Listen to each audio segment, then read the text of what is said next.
This is Defender Radio.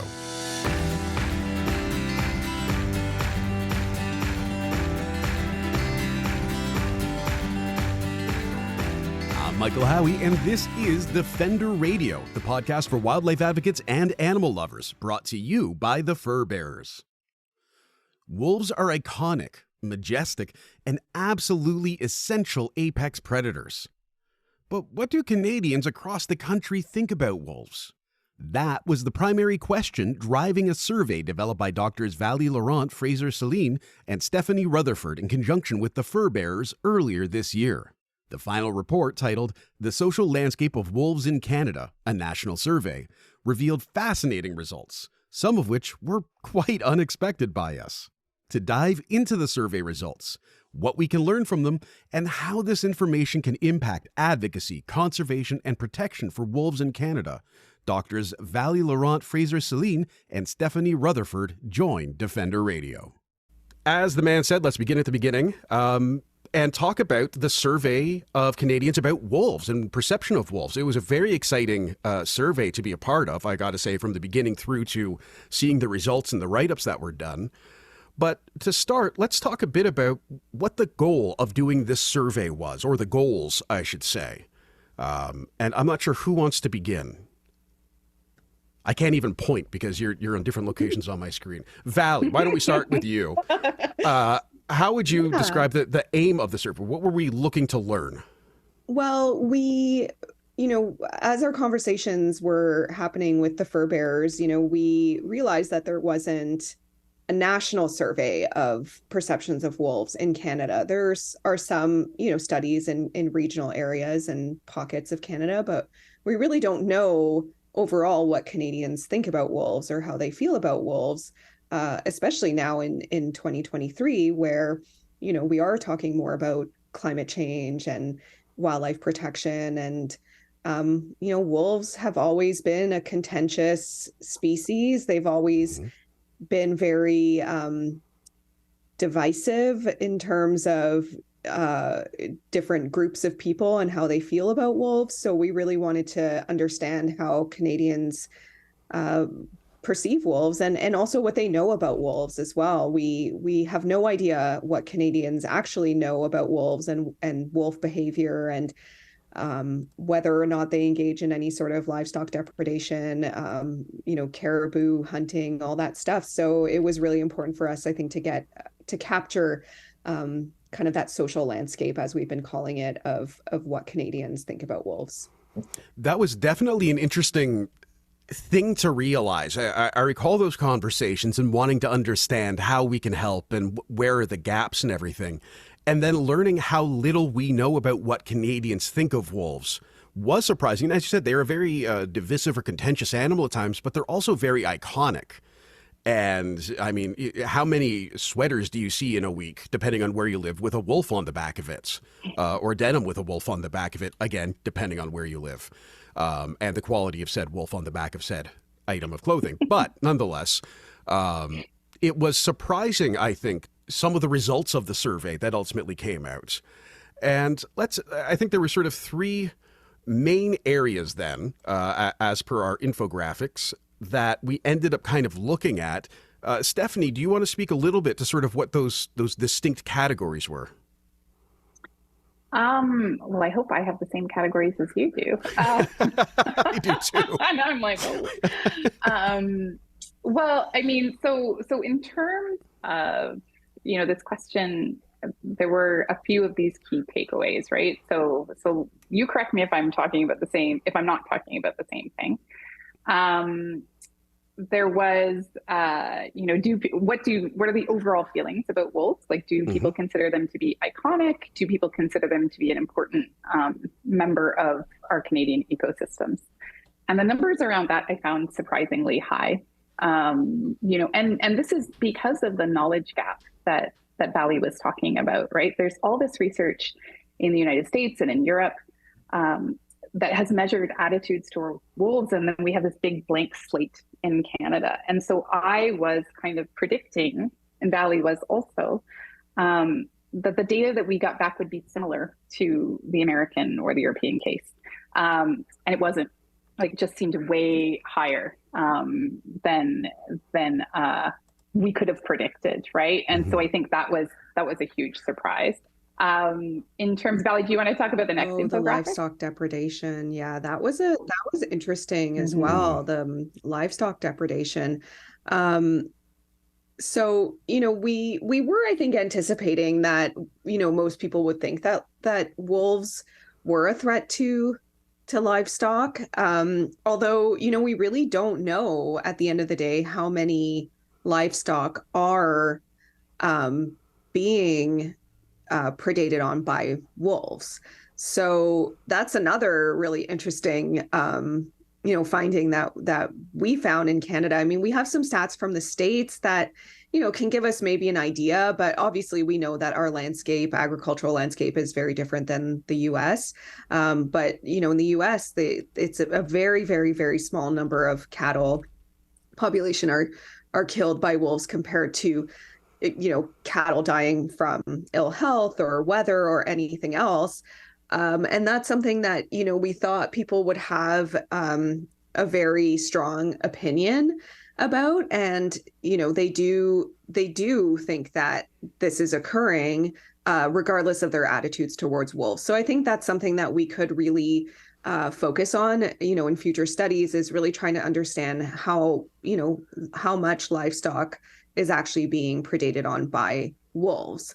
And that can really, I think, inform the way that we manage cattle or other livestock animals, any sort of human wildlife coexistence strategies as well. And also, I think it could, when you have those stats, I think those perceptions can change over time as well. So that was one of the key findings, I think, that we were thinking about and wanted to know about. So, yeah, and I think that can really inform livestock and wolf, quote unquote, management as well. Yeah, I was really interested in that. I remember hearing a speaker, Louise Leibenberger, from, I can't remember the name. She was a sheep rancher in Alberta, and spoke about that very issue at a conference at one time, saying that people continue to say, well, we have to manage wolves and coyotes because they're responsible for all of these livestock deaths. Canada still doesn't have that data, which I find alarming. And in the US, as you noted, where they do have it, it's actually a very small percentage. And all of these farmed animals are far more likely to be injured through disease, neglect, acts of nature in the field where they're grazing, all kinds of other issues far before depredation. And there's also a great number of, out of Idaho, it was a great article looking at preventing wolves from accessing livestock. And they found it's not simple, I won't say that, but it's straightforward. There's a lot of straightforward solutions that are applicable, and all that's necessary is to slightly rotate them or pivot from time to time so wolves don't get used to them. The same if you're used to having a dog around who's used to you coming in the front door, and then one day you come in a different door and their mind's just blowing. It's the same kind of, you got to keep them on their toes. But on that note, one of the questions was, what are the primary ways you learned about wolves? And almost half Canadians learned about wolves through media, social media, movies, TV shows. Do we think that contributes then to these misunderstandings, specifically about the depredation? And we'll get into the other issues. But is it that, we're watching Yellowstone on our TVs and then just sort of assuming, and I've never seen it, so I could be very wrong. I apologize to Kevin Costner. But is it possible that we're seeing this, or we're reading the old Westerns? Like, I grew up watching Westerns, and the wolves were just bad. Always. Video games, wolves are bad. They're easy to set up as bad. And in folklore, they're bad. How much of that then is, or do we think could be, indicating or leading Canadians to have not wrong perceptions, but very prescribed perceptions, I suppose? What do you think? You're the wolf historian. I feel like you have some good perceptions on this, good opinions on that. It's an interesting question for sure. Yeah, it is an interesting question. I mean, there is certainly a long history across a range of different media that depicts wolves as like bloodthirsty, but also cowardly. I mean, it's this weird kind of way in which this keystone predator gets talked about.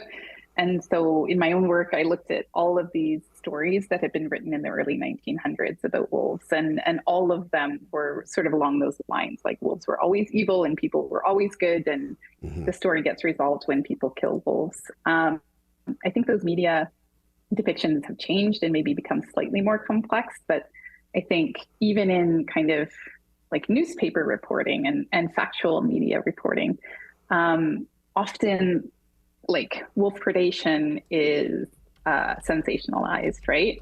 And so there can be a kind of takeaway from that effort at sensationalization to imagine that wolves are always necessarily predators, right? Or they're always necessarily going to eat your cows if they're left out on the range, or whatever sort of issue you want to talk about. And so people become very fearful, I think, about what might happen if they were to encounter a wolf, when in fact, you know, the chances of encountering a wolf are so slim. Like I spent 10 years doing research about wolves and never once encountered a wolf in the wild, right? So yeah, I think that their media can be very helpful. It can open people's eyes, you know, to stories that they haven't seen before.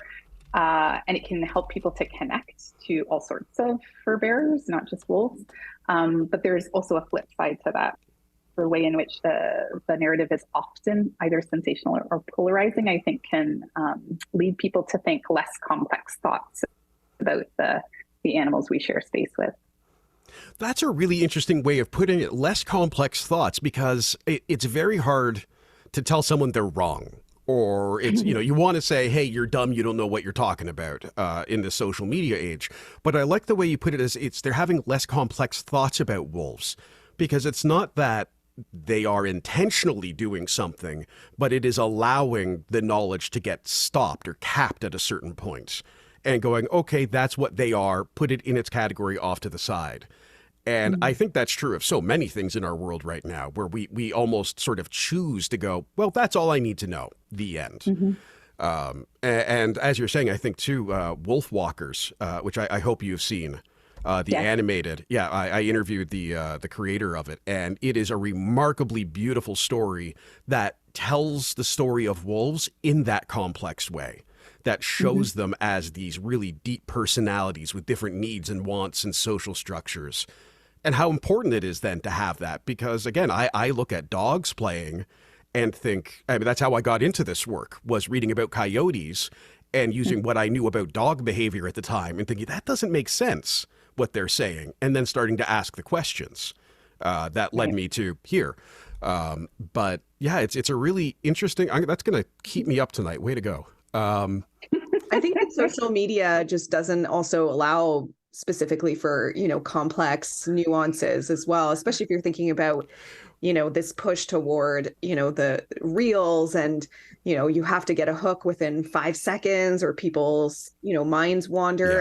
And so it is very much, I think, portrayed as it can be a very much a black and white, very high level understanding of behavior. And then it, you know, it's often up to the person if they want to learn more to dig into it a little bit more. But, you know, the social media can be great. I've learned, you know, all about vegetable gardening through Instagram, but, you know, I am not learning, you know, potentially not learning, you know, very complex nuances in, you know, human wolf relationships through social media. So I think that can also contribute to, you know, people's kind of high level understanding or reinforcing certain beliefs that they may already hold as well. So yeah, that's very interesting too, because we look at one of the stats that we got was 83% of Canadians believe wolves are important members of Canadian ecosystems and should be protected. So there is an overall knowledge or acceptance of the information that as a keystone species, specifically as an apex predator, their role on the landscape is vital. And if you read anything about ecosystems and interacting organisms, without that top level, it all starts to fall apart. And we see that. We're seeing that happen in cities all over the place. We're seeing it happen where we have extirpated wolves and other apex predators. So I guess in one hand, I read a vast majority, like a significant number of people agreeing on something, 83%. When you spend enough time with surveys, 83% is pretty wow. And at the same time, we then look at policy, reaction, and all of that. We see people in national parks, leaving garbage out. Wolves come in. Wolves then are, Parks Canada, from what I can tell, do their best to try and prevent this, but then end up in the position where they feel they have to kill an animal because it has learned to approach people or it has become too comfortable near human settlement. We have resource extraction that is driving all kinds of habitat fragmentation and ecosystem collapse. And the best example is the caribou and wolf cull. And on that note, 68% of Canadians believe that killing wolves is wrong, even if it's done to save another species. So reading those stats, it would appear that, well, Canadians agree wolves are good. We need them. We should protect them. And even if they're harming another species, we probably shouldn't interfere. But then when we look at our actual policies, we look at our actual legislation and actions, it's much different, in my opinion. Is that something that is perhaps new? I mean, the policies we're looking at are based on a 100-year-old system of wildlife management.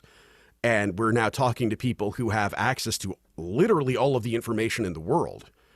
Is this a bit of an evolution of human perception that could lead to policy change?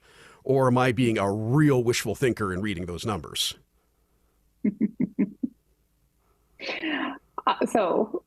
I like your wishful thinking. I think it's good to be, aspirational when we can. I look at those figures and see something called an attitude behavior gap, right? So there's lots, and you see this around climate change stuff too, right? Like lots of people believe climate change is real, but when it comes to actually doing something that might change the way that we live, that's when that conversation falls apart.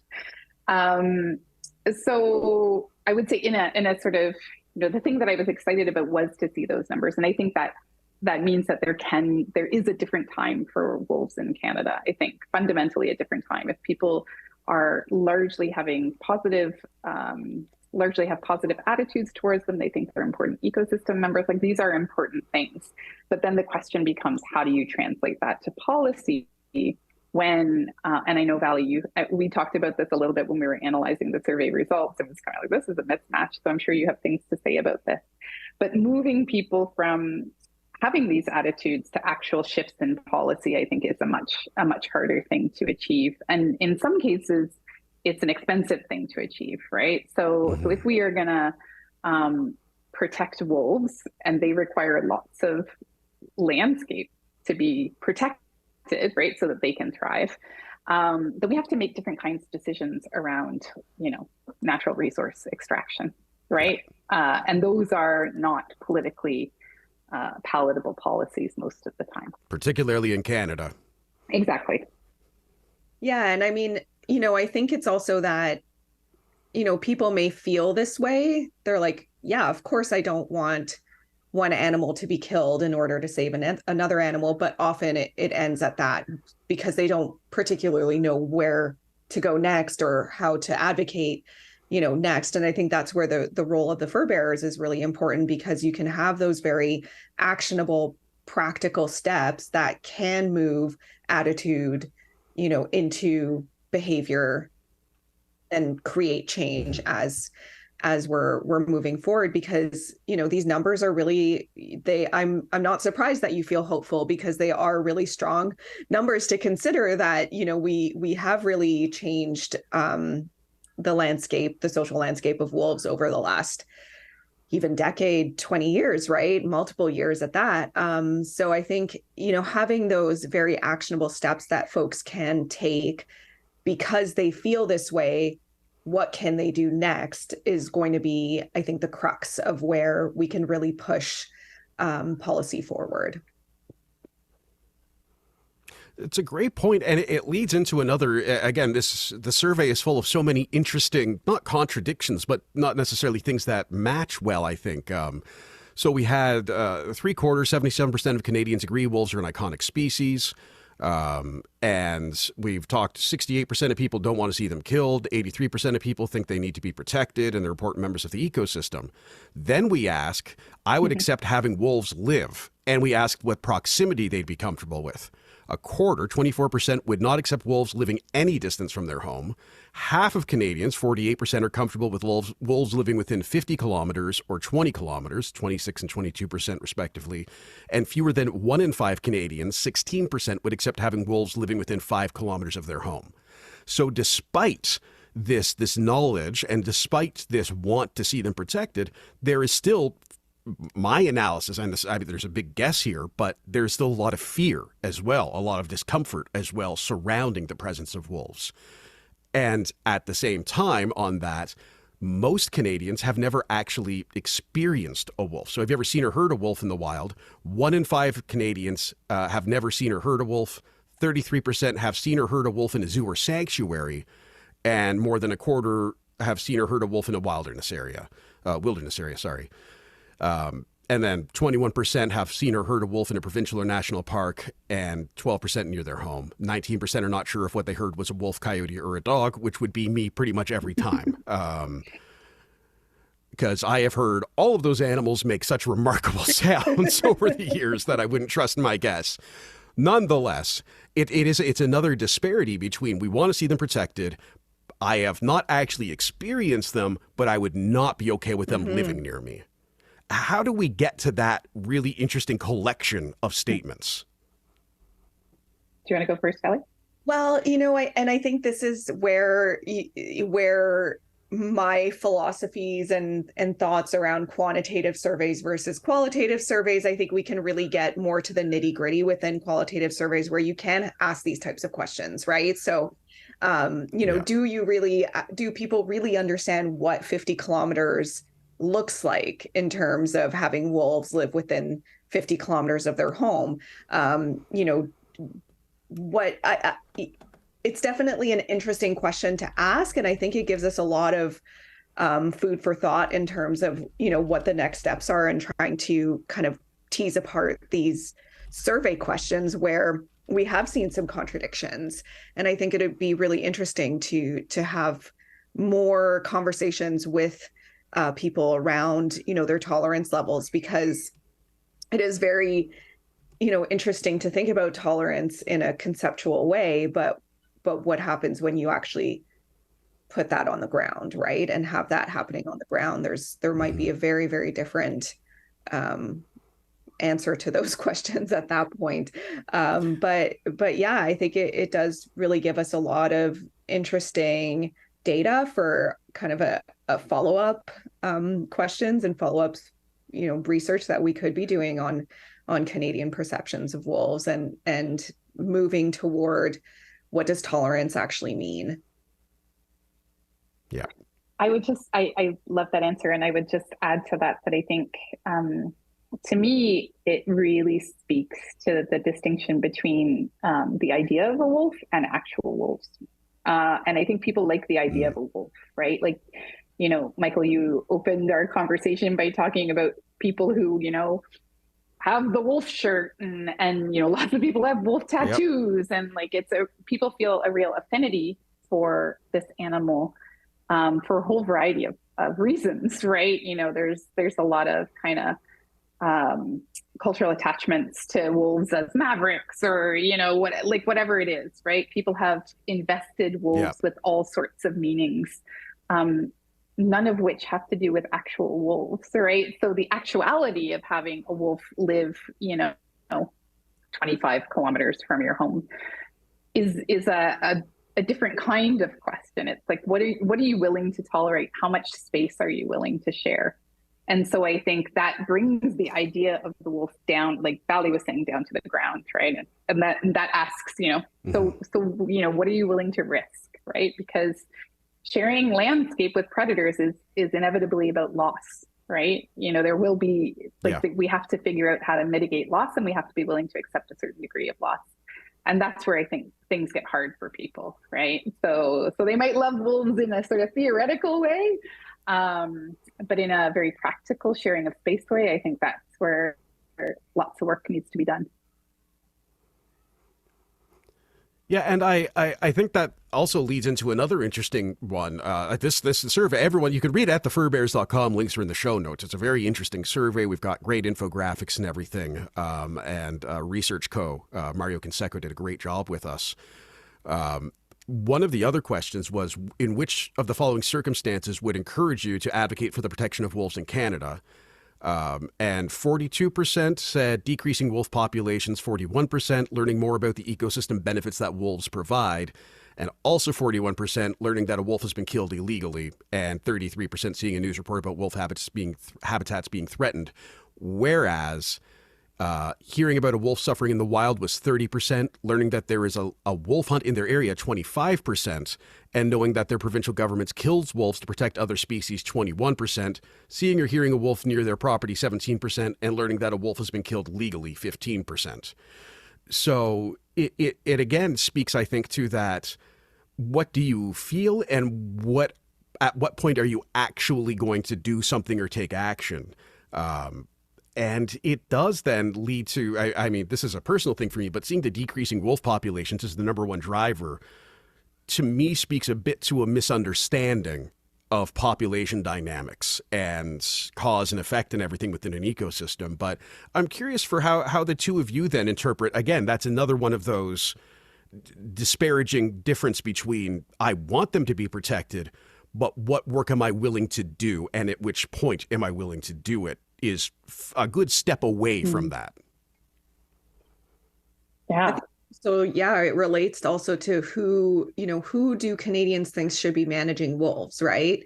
So it's okay if it's the government, and it's okay if it's wildlife conservationists that are killing these wolves, or doing this management, often lethal management. Yet how much of that is impacting decreasing wolf populations, right? So I think all of this is very interconnected. And I think it's really hard for Canadians to understand how interconnected everything is. So yeah, I think it's really, they may not want to be, if there's a wolf hunt, but it's illegal and the government's approved it, then that's fine. But if it's illegal, then, that's not fine. And then there's this nature culture divide. It's okay to have a wolf suffer in the wild if it's natural, right? But what is natural at this point? Mm-hmm. Are humans still separate from, wildlife and the ecosystem and everything? Or are we just so, are we so intertwined now that, what does it even mean if we think about wildlife welfare, right? And if we are impacting their habitats and they're suffering because of that. So I think that these circumstances are very intertwined. And I think that it'd be really interesting to kind of, like I said, have those more extensive conversations with folks to really try to get at that, the way that they're thinking about what they're thinking about when they answer these types of surveys. What do you think, Steph? Yeah, I think that's a really good answer. And I think, Michael, as you pointed out, there's some ways in which the answers to this question contradict the ones that come before, right? So in this one, people are willing to, or to some degree are willing to see wolves killed in order to save caribou, for instance. But in a previous question, one that was phrased a little bit differently, there was different responses. And so it's we were trying to sort of figure out what are the things that get people interested in wolves, in acting for wolves.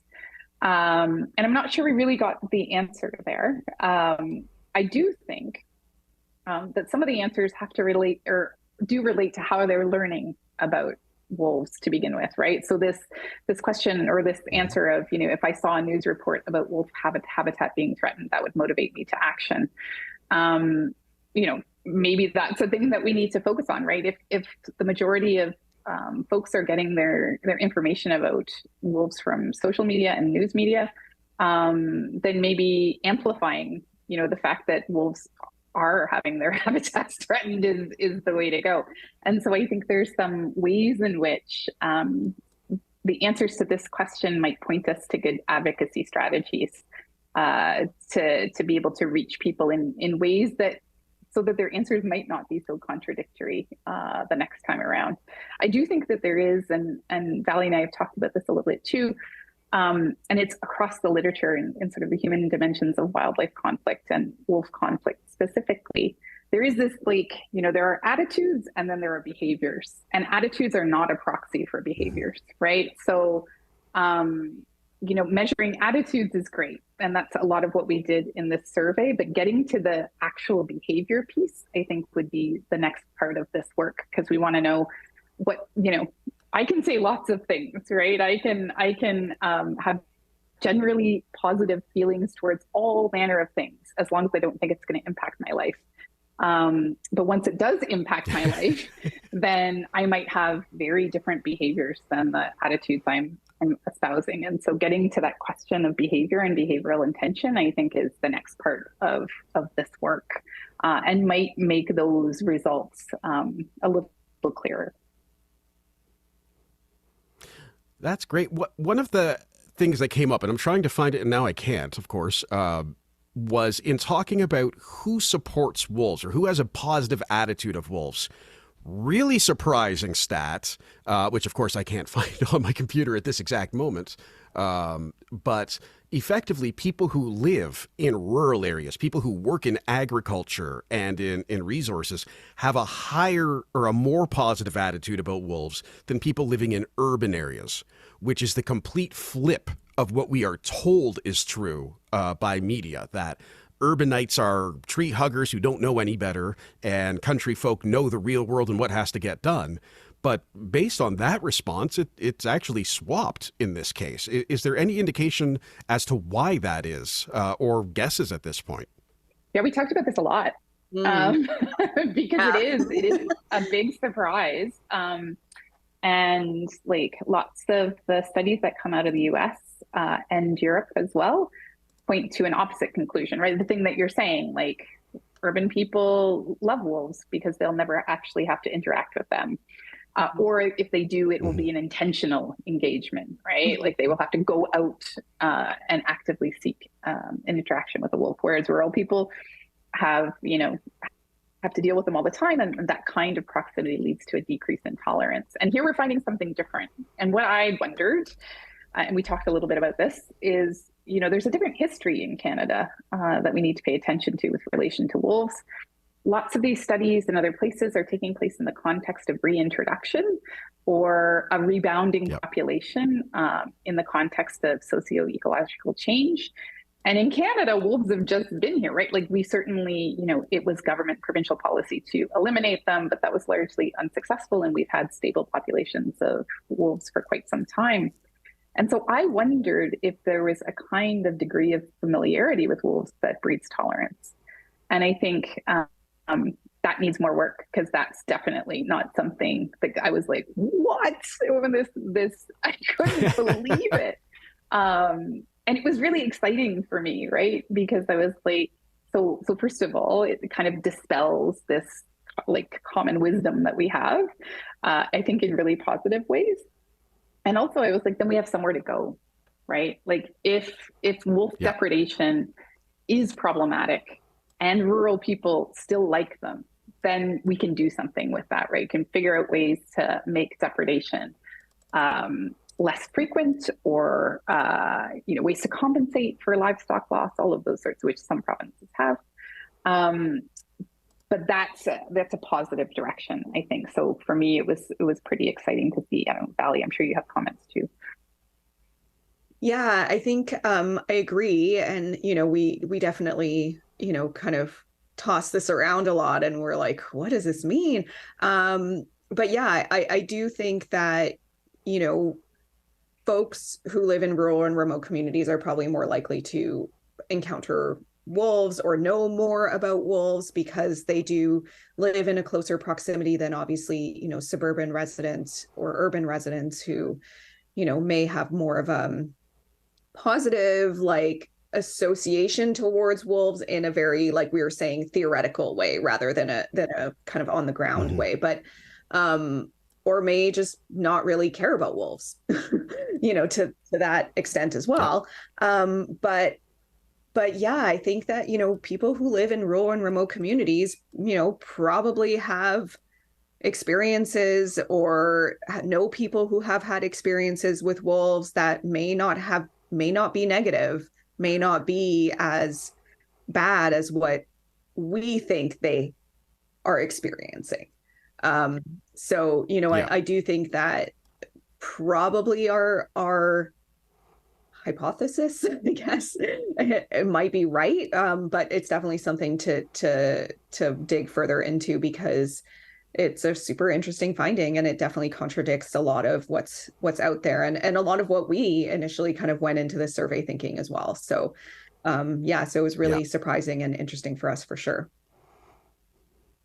I always enjoy when you go into something like this to ask questions and the answers are different than what you expected. I know it's a frustration, particularly in the research community, because you want to prove yourself right, or you want to have the positive results.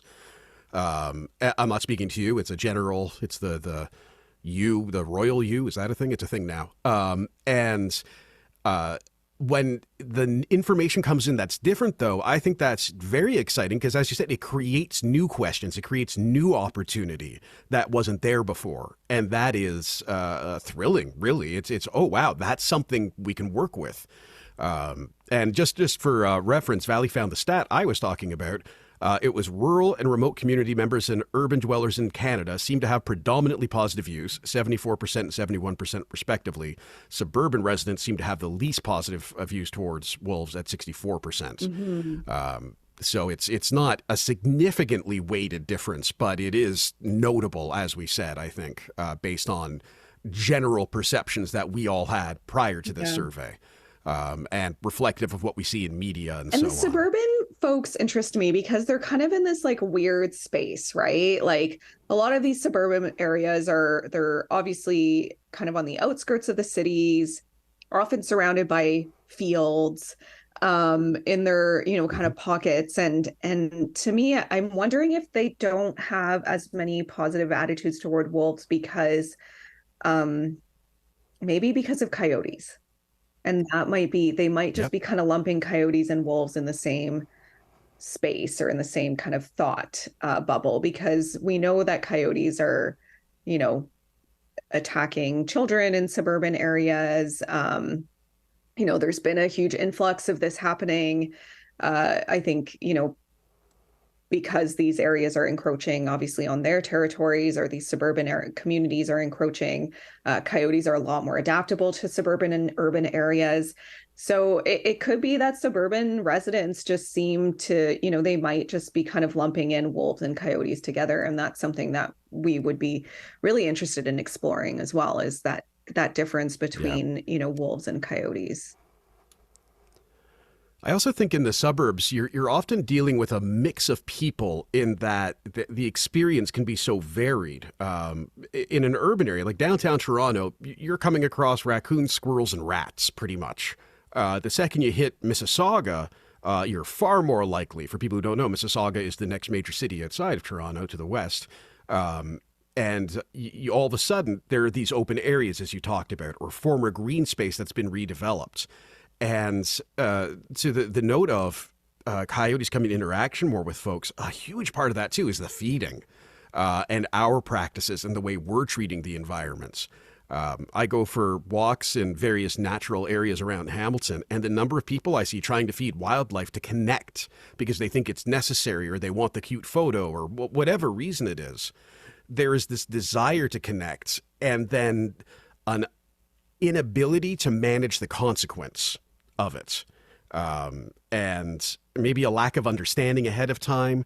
For example, Royal Botanical Gardens, in one of their parks, where I go frequently, they've got signs all over the place. Do not feed the wildlife. Do not feed the animals. It causes harm. It does this. I believe they even have a report showing an invasive plant species was able to take hold because chipmunks were being diverted from their natural food sources. But you still see, every time I go there, at least one person with a handful of seed or peanuts trying to get a chipmunk to come toward them. Which, again, I understand that want.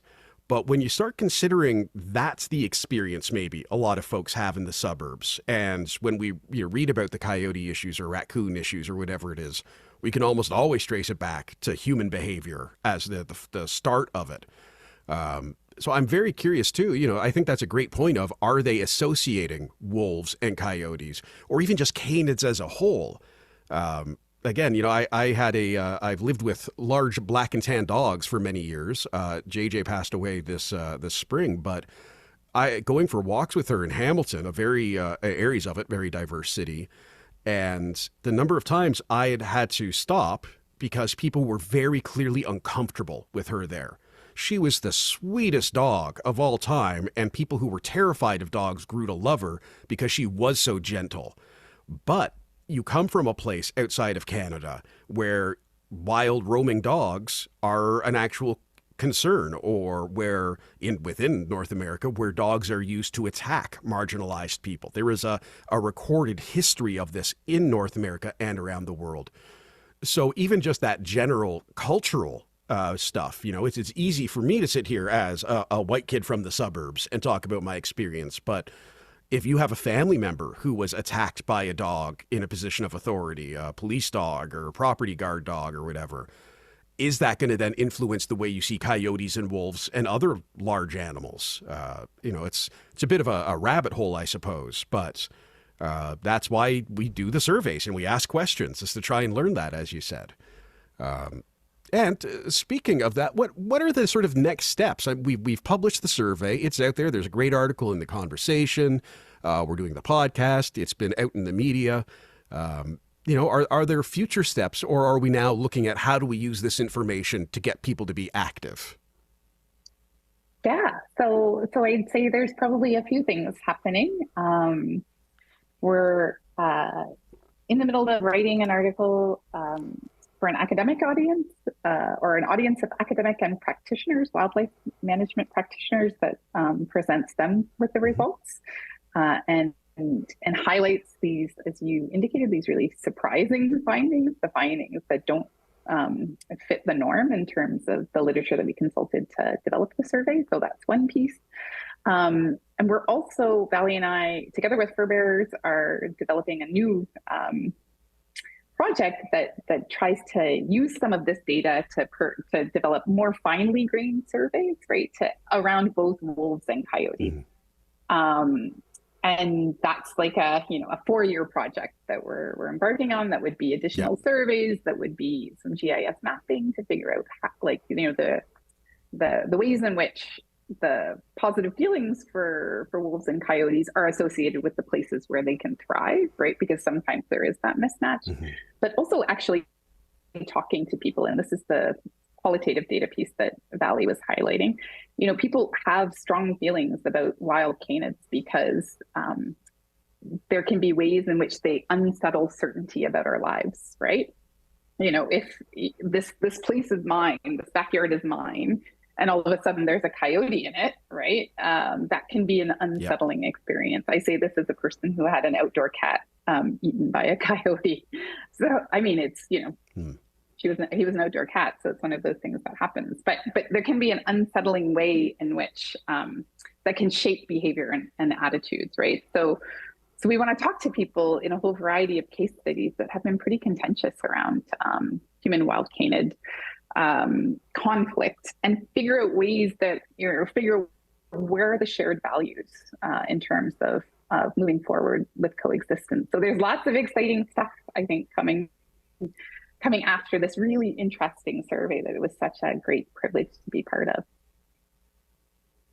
Yeah, and I mean, the continued advocacy that I think the fur bearers can engage with through the results of this survey, and really kind of having a better understanding of Canadians and how they feel about wolves, and what kind of advocacy strategies that the fur bearers can use now, and that is much more informed as well because of this survey, to be able to maybe target those suburban residents with advocacy strategies, or any of the other findings that were illustrated through the survey. I think that will be a really important part of the actionable steps that are coming out of the survey results as well. And Steph and I were really super happy to work on this, and we loved working with the fur bearers on this project, and we're really happy that you all can use the results in a positive way, and in a way that can hopefully